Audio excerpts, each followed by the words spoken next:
Assalamualaikum warahmatullahi wabarakatuh. Anak-anak yang sudah bergabung di link Zoom meeting dan YouTube, boleh kita cek dulu ya. Oke. Apakah suara ibu terdengar jelas? Jelas, Bu. Jelas. Oke, di sini baru beberapa orang ya. Kita tunggu dulu ya sebentar anak-anak. Bagi rekan-rekannya yang belum bergabung, tolong diberitahu ya untuk segera bergabung.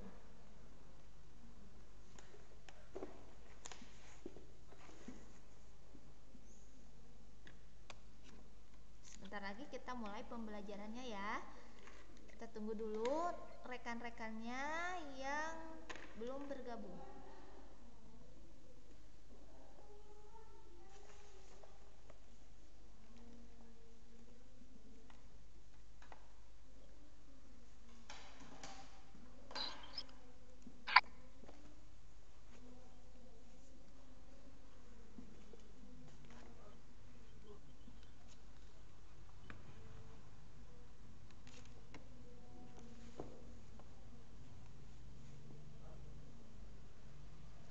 Baru orang yang di YouTube. Ada yang sudah bergabung di YouTube? Berapa orang nih yang bergabung di YouTube?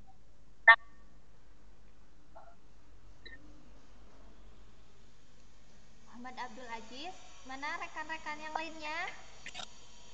Teman-teman yang lainnya?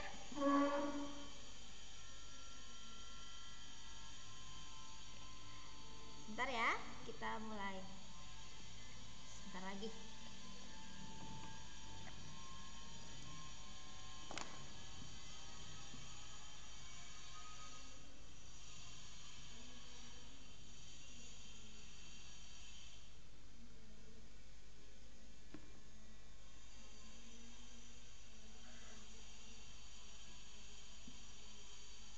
Heriawan Ola Fitri Sri Susi Muharam.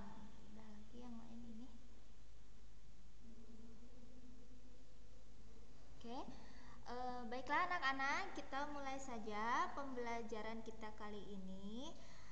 Untuk pertama-tama Ibu mengajak kalian untuk membaca bismillah terlebih dahulu ya sebelum kita memulai pembelajaran kita kali ini.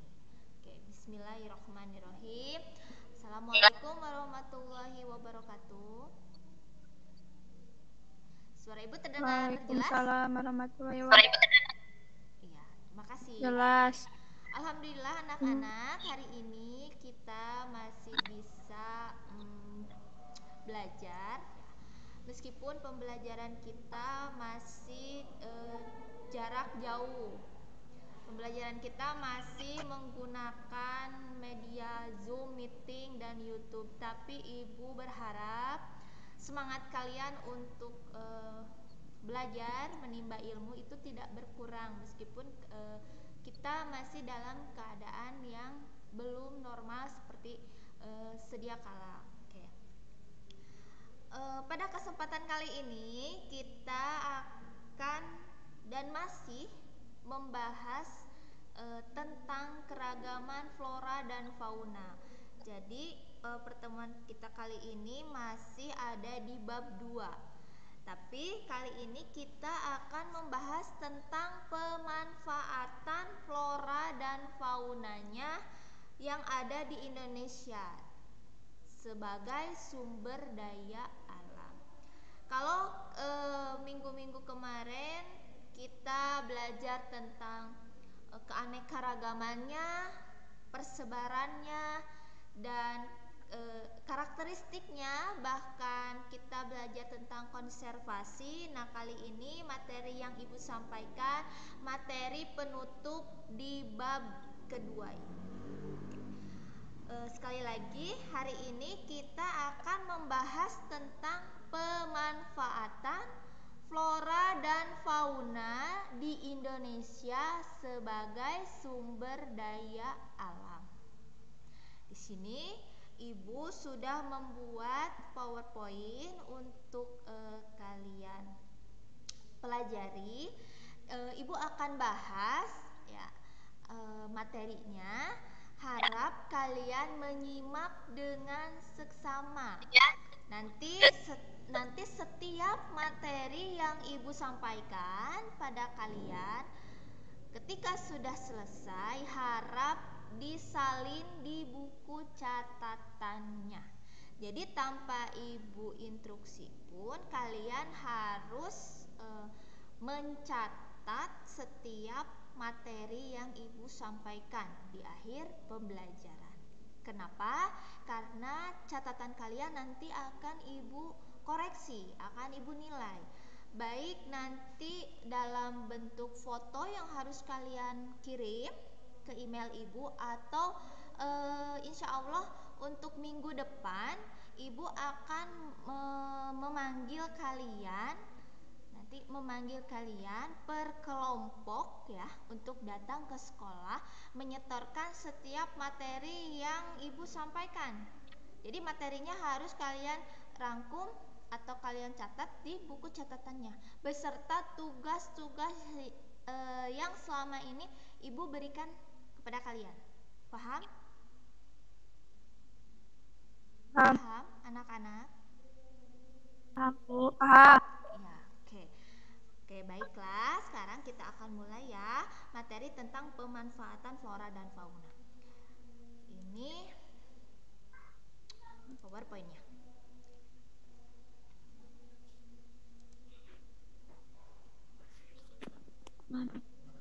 Sulit, Bu. Terlihat jelas? Jelas, Bu. Jelas. Oke. Sini masih di bab 2 ya.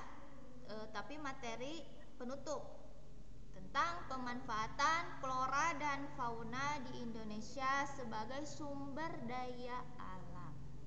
Nah, sumber daya alam itu sebetulnya terbagi menjadi sumber daya alam yang maksudnya sumber daya alam yang biotik atau yang abiotik.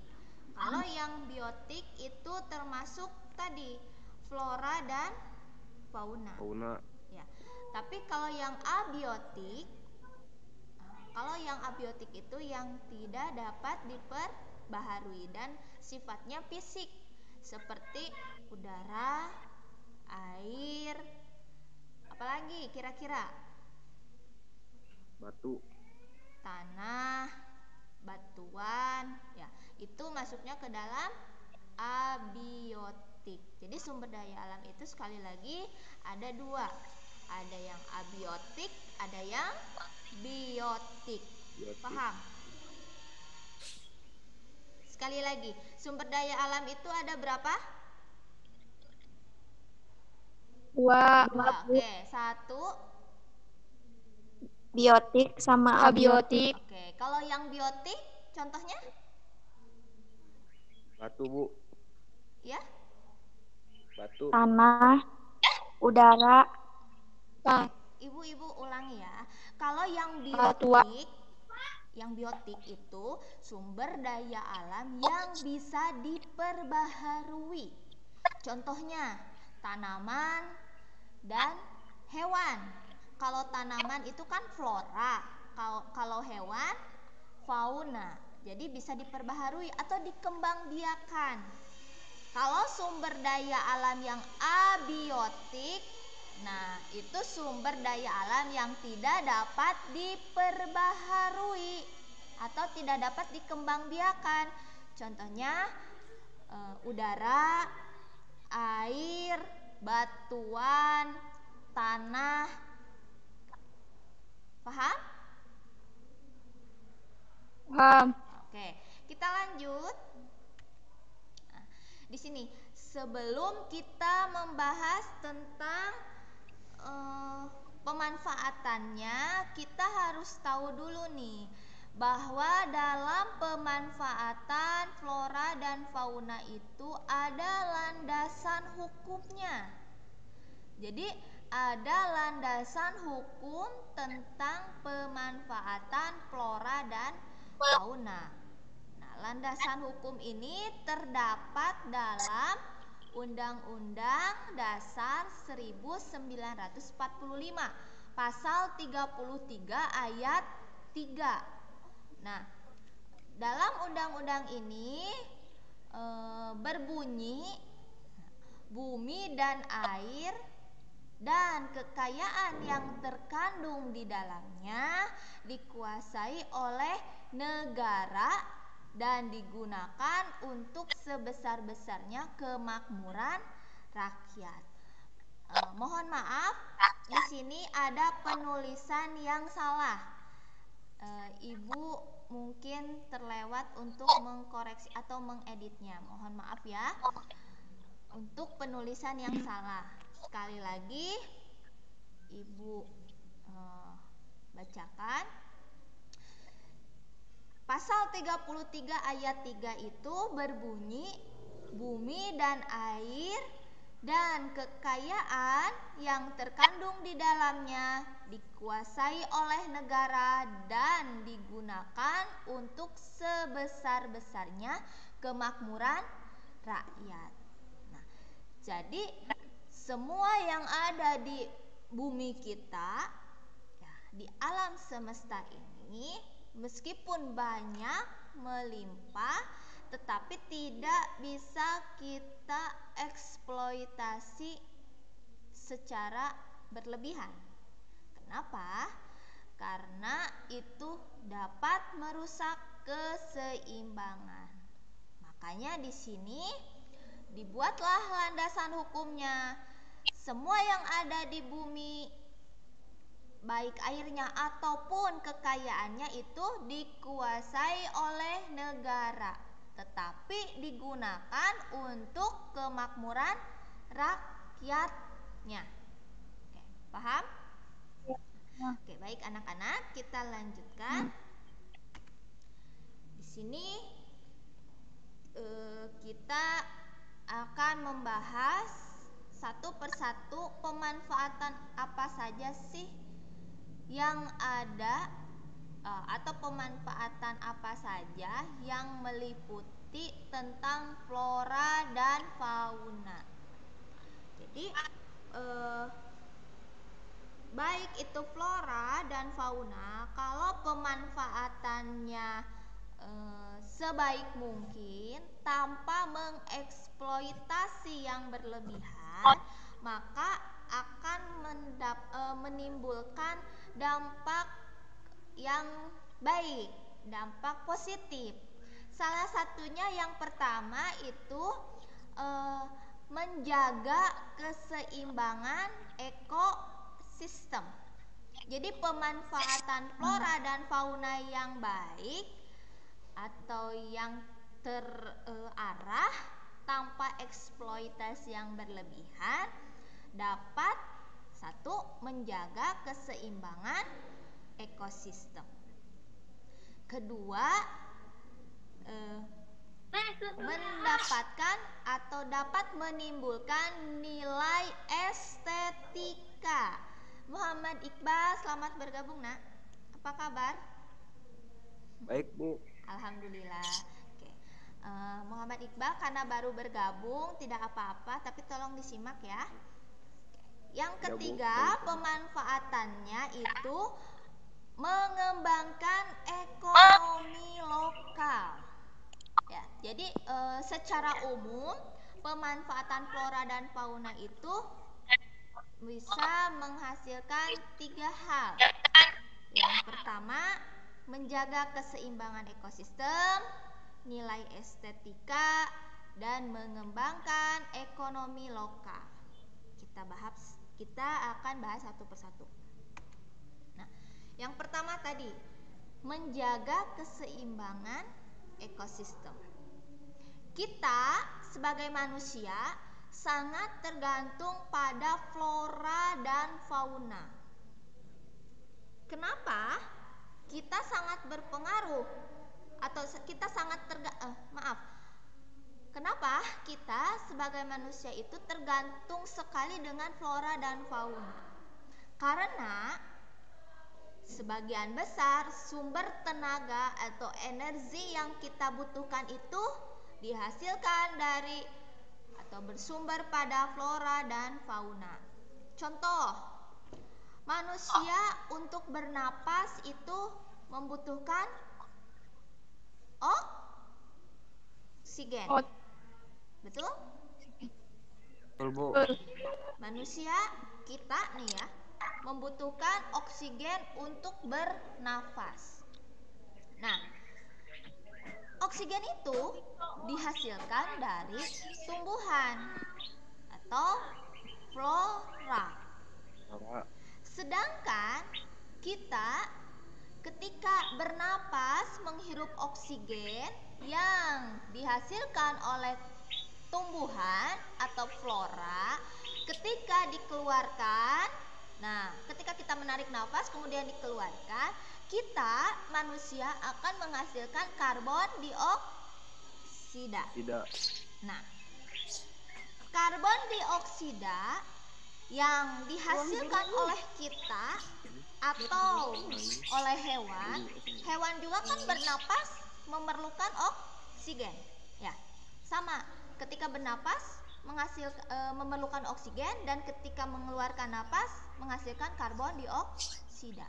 Jadi karbon dioksida yang dihasilkan dari pernafasan manusia atau fauna akan membantu dan sangat dibutuhkan oleh tumbuhan atau flora untuk proses fotosintesis. Nah, jadi dalam menjaga keseimbangan ekosistem itu faktor yang paling penting adalah kita. Peranannya adalah kita sebagai manusia di samping hewan. Kemudian selain membutuhkan oksigen baik kita maupun hewan juga dapat menjaga keseimbangan populasi. Nah, menjaga keseimbangan populasi dengan cara apa? Dengan cara memakan tumbuhan yang lain atau hewan yang lain. Misal begini, kalau misalnya kambing tidak memakan rumput. Rumput kalau tidak ada yang mengkonsumsinya, lama-lama jumlahnya akan banyak dan akan mengganggu keseimbangan ekosistem. Tapi ketika rumput tersebut yang sudah banyak dimakan oleh kambing misalnya, terjadi keseimbangan. Nah, rumput yang dimakan oleh kambing akan dicerna, kemudian dikeluarkan dalam bentuk kotoran. Nah, kotorannya ini bisa digunakan sebagai pupuk untuk menyuburkan tanah atau menyuburkan tumbuhan. Jadi satu sama lain saling berkaitan dan tergantung sehingga mampu menjaga keseimbangan ekosistem. Paham? Nah, tadi salah satu contoh manusia kenapa membutuhkan flora fauna Ibu sudah sebutkan. Yang pertama sebagai sumber makanan atau sebagai sumber tenaga. Manusia tidak akan memiliki tenaga kalau tidak ada asupan makanan. Asupan makanan diperoleh dari flora dan fauna. Ya. Selain itu manusia juga membutuhkan obat-obatan. Nah, obat-obatan terutama obat herbal itu kebanyakannya berasal dari tumbuh-tumbuhan. Paham? Kita lanjut yang kedua ya. Di sini ada nilai estetika. Jadi kalau kita memanfaatkan flora dan fauna secara baik akan menghasilkan nilai estetika. Oke. Sony baru bergabung. Sony, bisa dengar suara Ibu?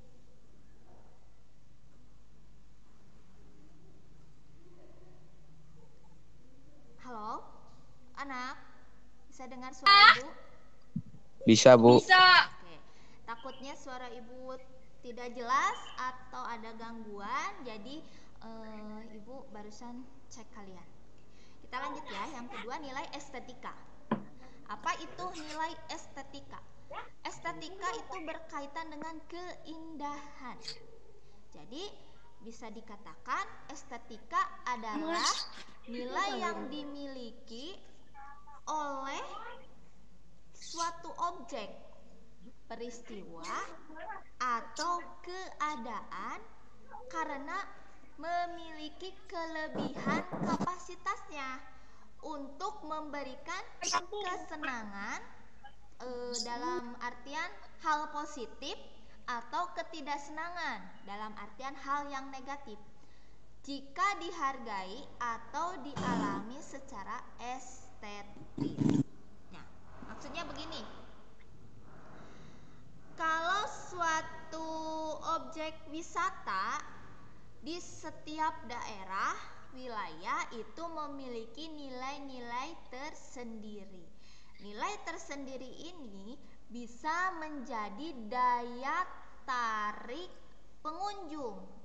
Daya tariknya ini bisa dihasilkan atau bisa diperoleh dari floranya, misalnya floranya atau tanaman-tanaman yang hidup di kawasan tersebut sangat indah misal. Nah, itu memiliki nilai estetika atau nilai keindahan tersendiri. Kemudian hewan yang hidup di daerah tersebut atau di wilayah tersebut terbilang unik-unik atau langka. Nah, dari keunikan dan kelangkaan hewan yang hidup tersebut bisa memiliki nilai estetika, sehingga nilai estetika yang ada di wilayah tersebut dapat menarik minat para pengunjung. Untuk apa?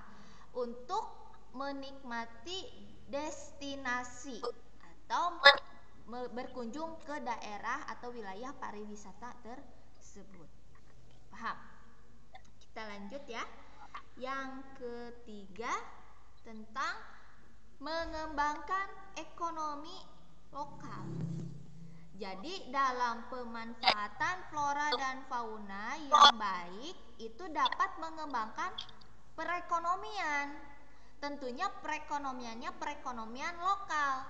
Maksud di sini perekonomian lokal adalah perekonomian yang ada di wilayah tersebut saja. Nah, tahun 2015 itu misalnya pariwisata yang ada di Indonesia menyumbangkan hampir 10% pendapatannya untuk PDB nasional Indonesia. Jadi Indonesia maksudnya begini. Jadi setiap pariwisata atau tempat pariwisata itu dapat menyumbangkan penghasilannya untuk kekayaan atau ekonomi lokal atau ekonomi Indonesia. Ya. Contoh begini. Kalian pasti pernah mendengar keindahan Kepulauan Raja Ampat yang ada di Papua. Nah, kawasan tersebut terbilang sangat indah, mempunyai nilai estetika. Banyak pengunjung yang datang, baik dari lokal atau mancanegara sekalipun. Nah, ketika banyak pengunjung yang datang, otomatis terjadi sistem ekonomi.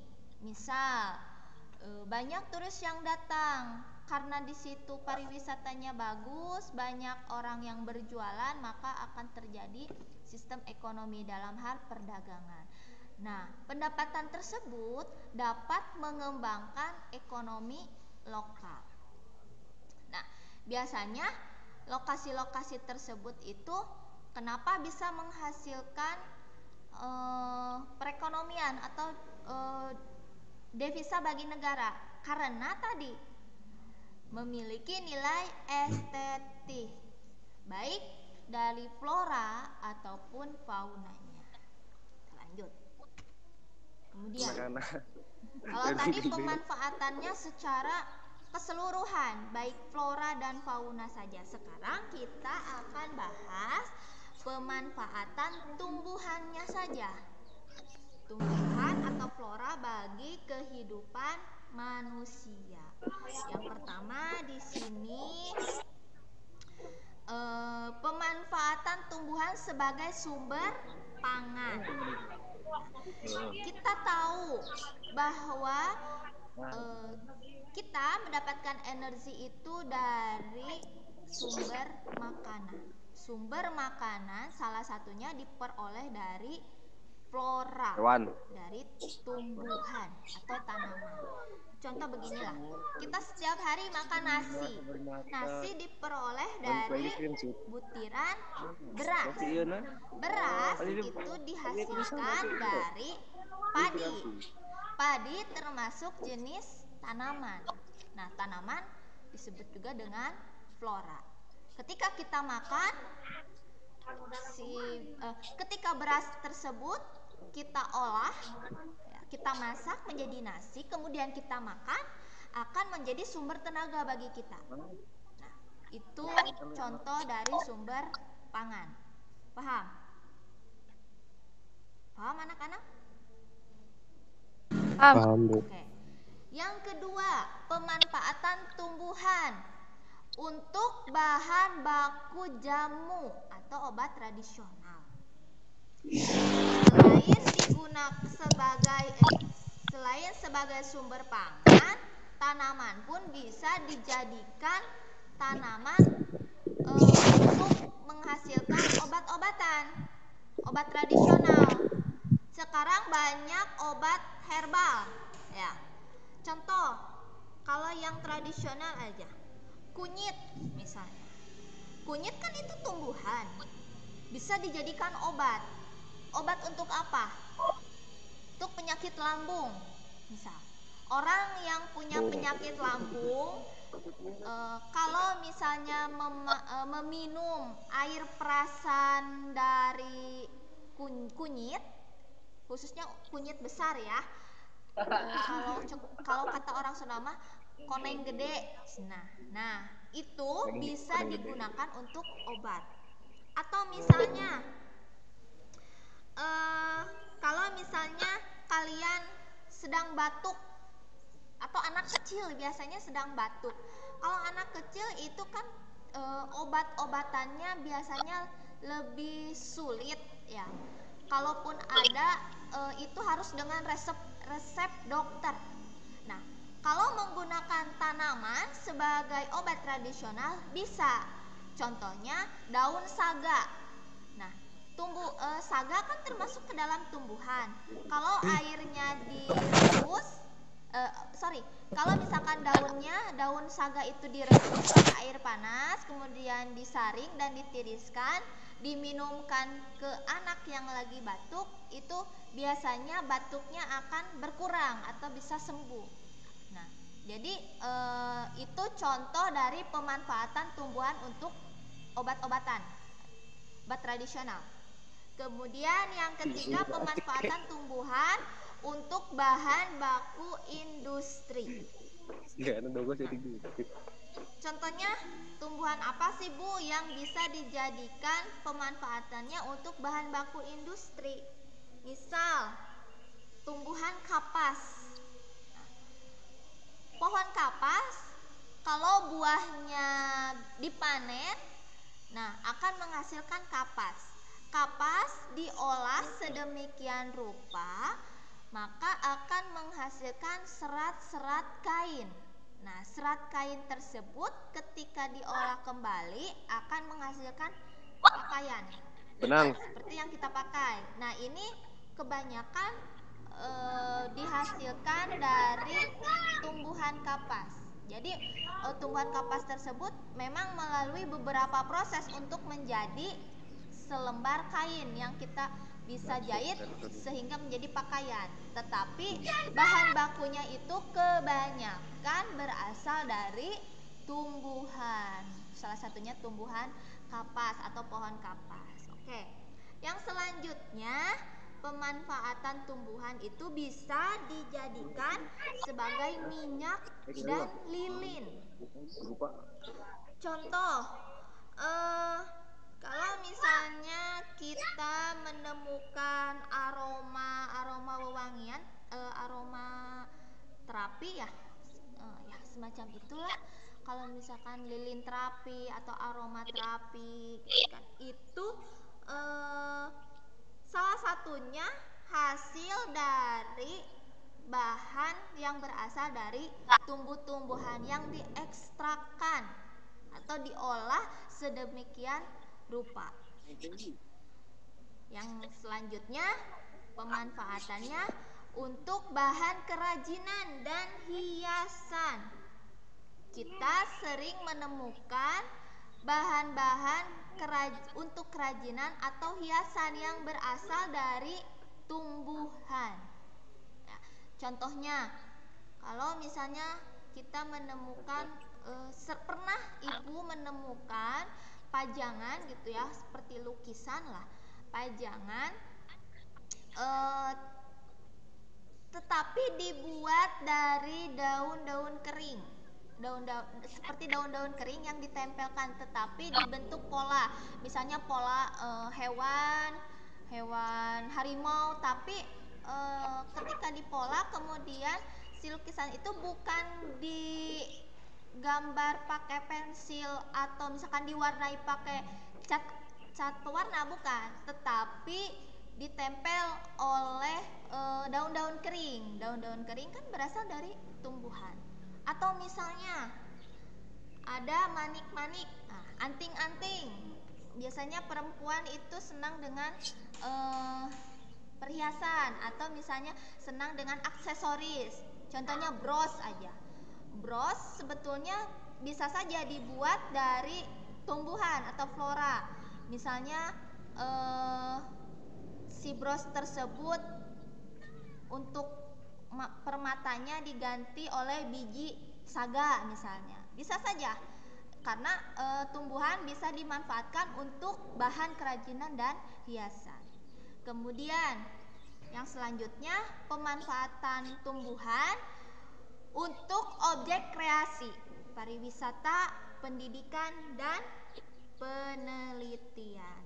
Contohnya, kalau misalnya di suatu wilayah atau suatu tempat ditemukan tumbuhan yang baru atau spesies yang baru, nah itu bisa dijadikan bahan penelitian. Jadi tidak menutup kemungkinan akan banyak laboratorium baru untuk menganalisis dan mengkaji spesies yang baru tersebut.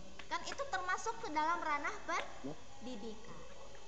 Dan yang terakhir tadi adalah untuk pakaian. Seperti yang Ibu udah jelaskan ya, kalau dari tumbuhan itu bisa menghasilkan pakaian. Contohnya tadi pohon kapas. Nah, kapasnya diolah sedemikian rupa melalui bahan baku industri, kemudian jadilah pakaian yang kita kenakan. Paham? Yang terakhir Paham. Tentang pemanfaatan hewan.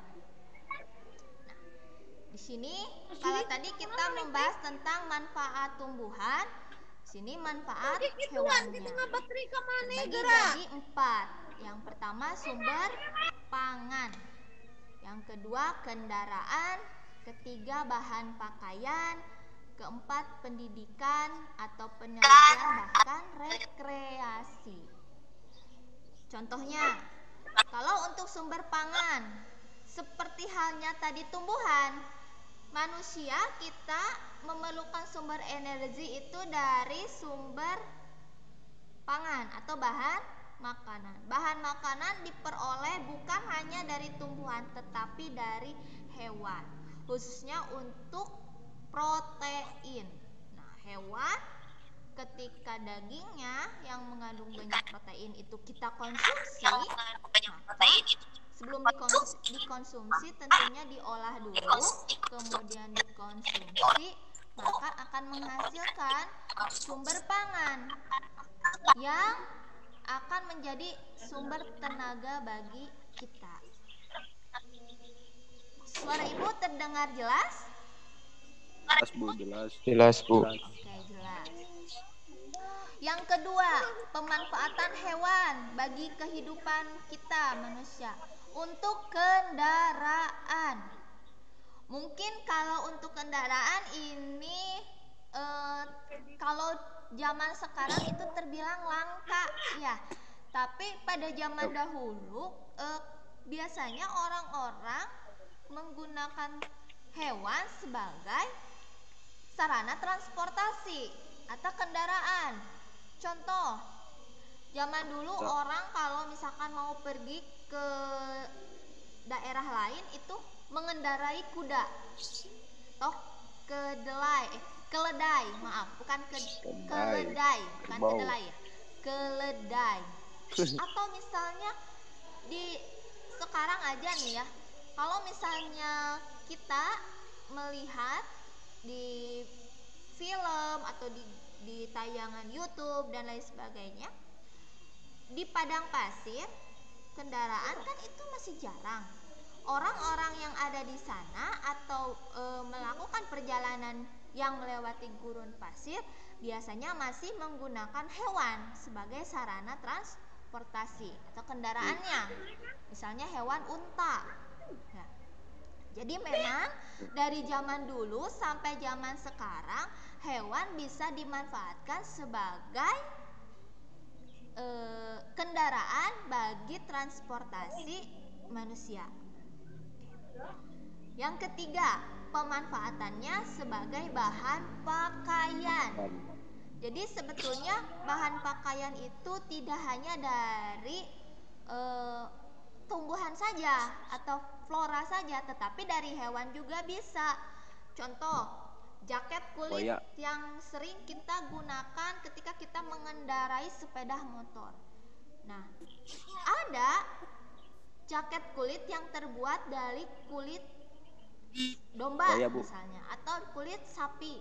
Nah, itu kan pemanfaatan dari hewan.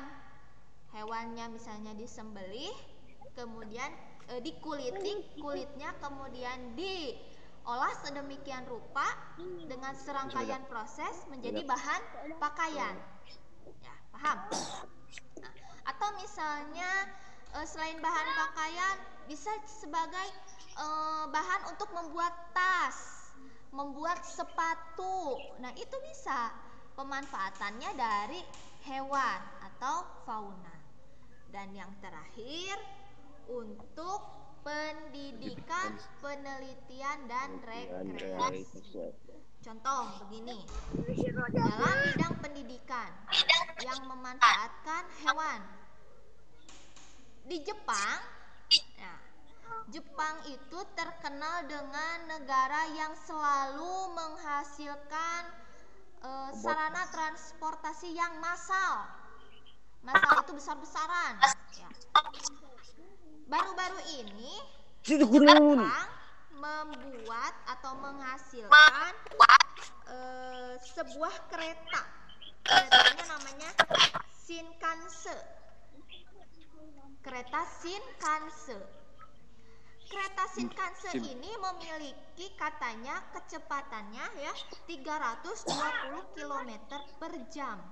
Jadi terbayang oleh kalian itu segimana melaju cepatnya kereta Shinkansen. Nah, awalnya ketika kereta tersebut beroperasi menghasilkan ketika melaju dengan cepat dan melewati terowongan, nah, terdengar suara yang sangat bising sehingga suara yang bising tersebut kadang terdengar seperti ledakan yang dahsyat gitu. Nah, para insinyur-insinyur di sana heran kenapa sampai ada kebisingan. Makanya mereka melakukan penelitian lebih lanjut. Oh, ternyata setelah penelitian mereka itu menemukan suatu permasalahan. Suara bising tersebut diperoleh dari perpindahan udara di depan kereta ketika melewati terowongan. Kenapa? Karena kepala keretanya itu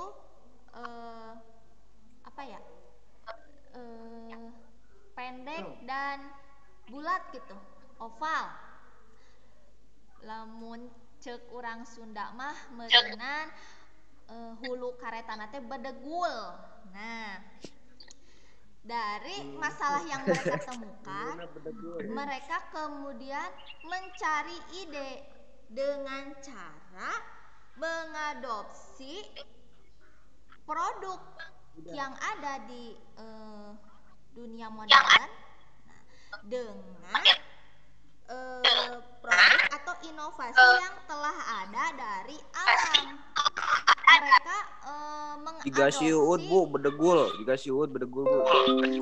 Mereka mengadopsi dari hewan. Kira-kira hewan apa nih yang memiliki kecepatan tinggi tetapi ketika menembus udara atau laut tidak menimbulkan kebisingan?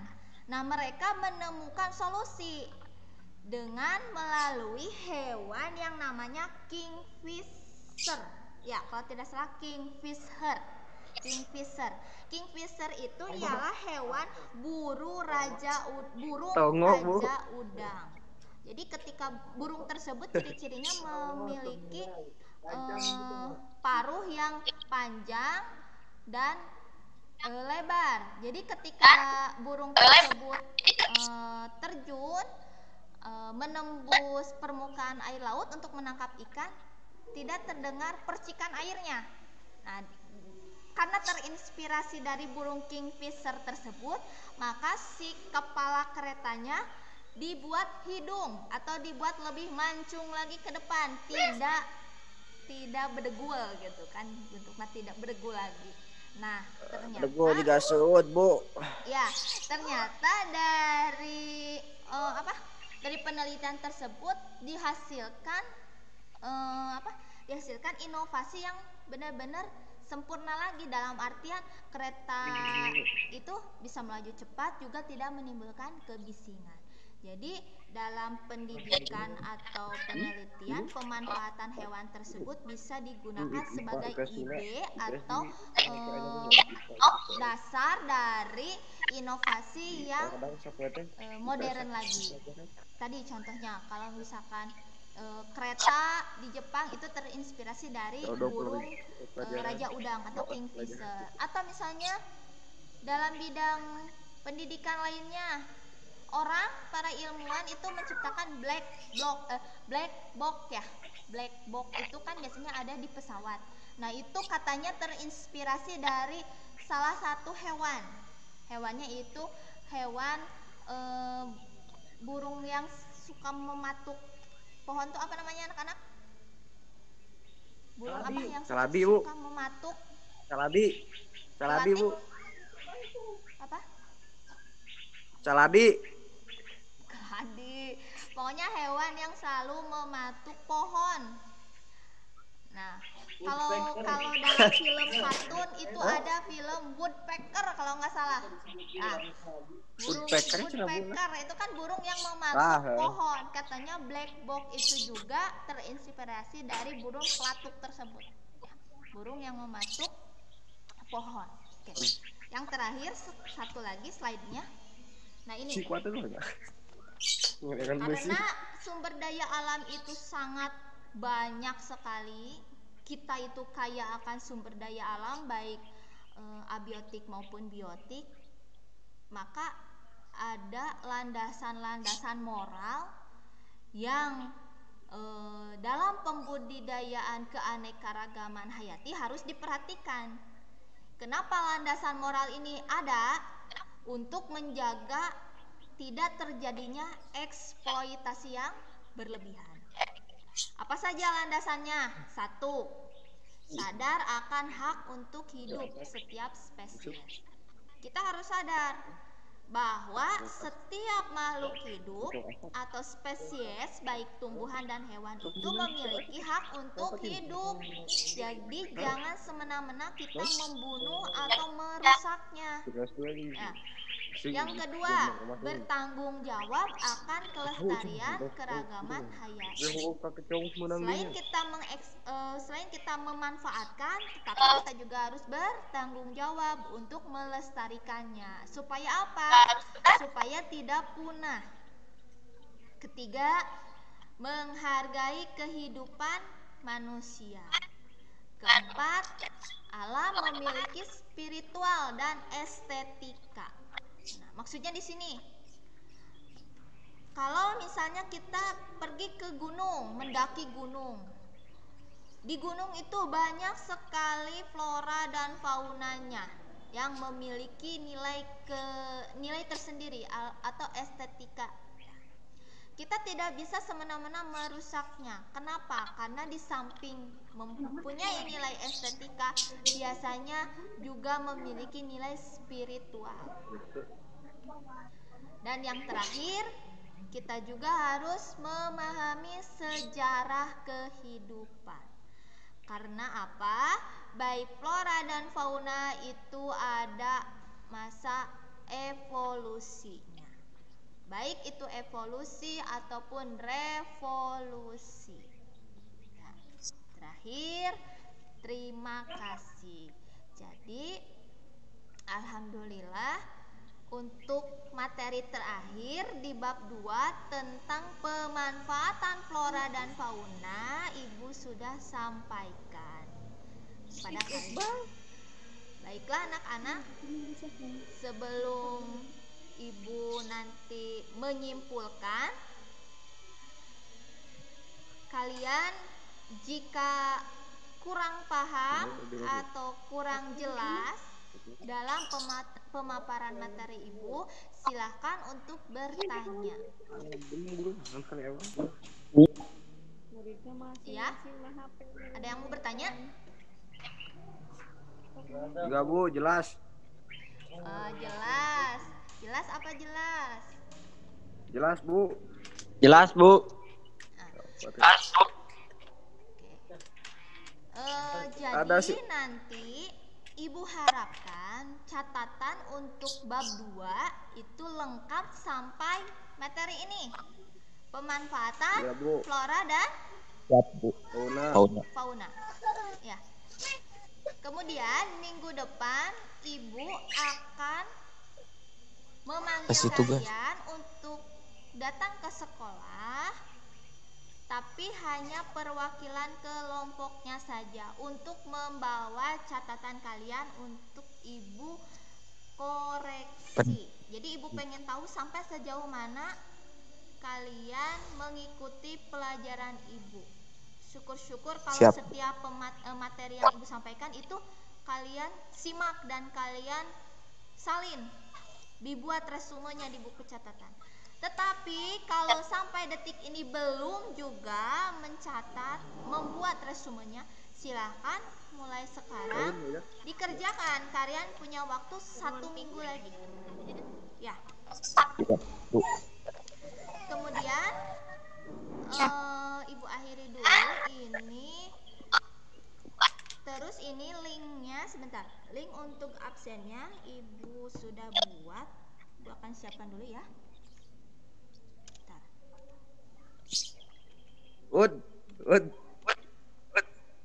Kulan.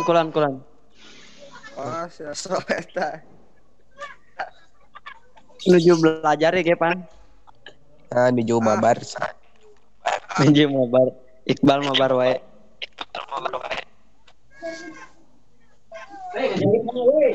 Jayut mah. Belajar ngajayut suruh. Anak-anak. Iwan. Ada yang mau bertanya, mangga, daripada ngobrol. Tidak, Bu.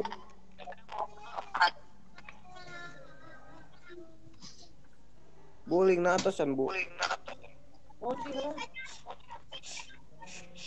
Bang, ada itu apa tuh kerja? Ayo, udah yuk. Bentar ya, link absennya ya, takut Ibu salah nulis kan. Kalau salah nulis nanti kalian tidak bisa buka link.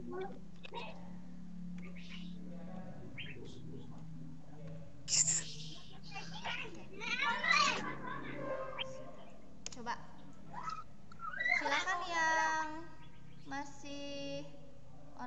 jangan dulu keluar kalian sebelum mengisi absensinya. Silakan dibuka. Bisa dibuka nggak? Bisa, Bu. Bisa. Coba. Ada, Bu, ada.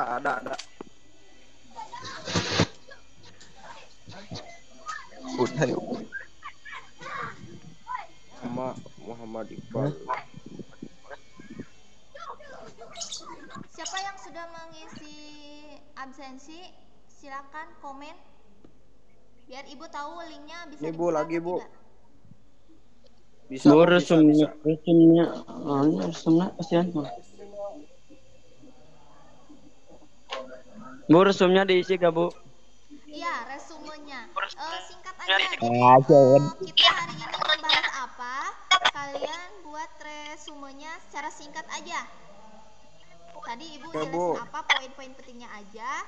Kemudian nanti untuk lebih lengkapnya materi ini PowerPoint-nya akan Ibu share di grup. Ya, untuk kalian saling buku catatan.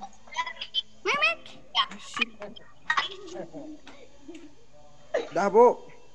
Coba siapa yang sudah mengisi absensi tolong komen di udah, terima kasih.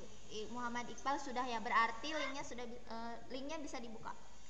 Bagi anak-anak Ya, Bu. yang lain yang Lancar belum jaya, mengisi- Bu, di sini, Bu. Ya?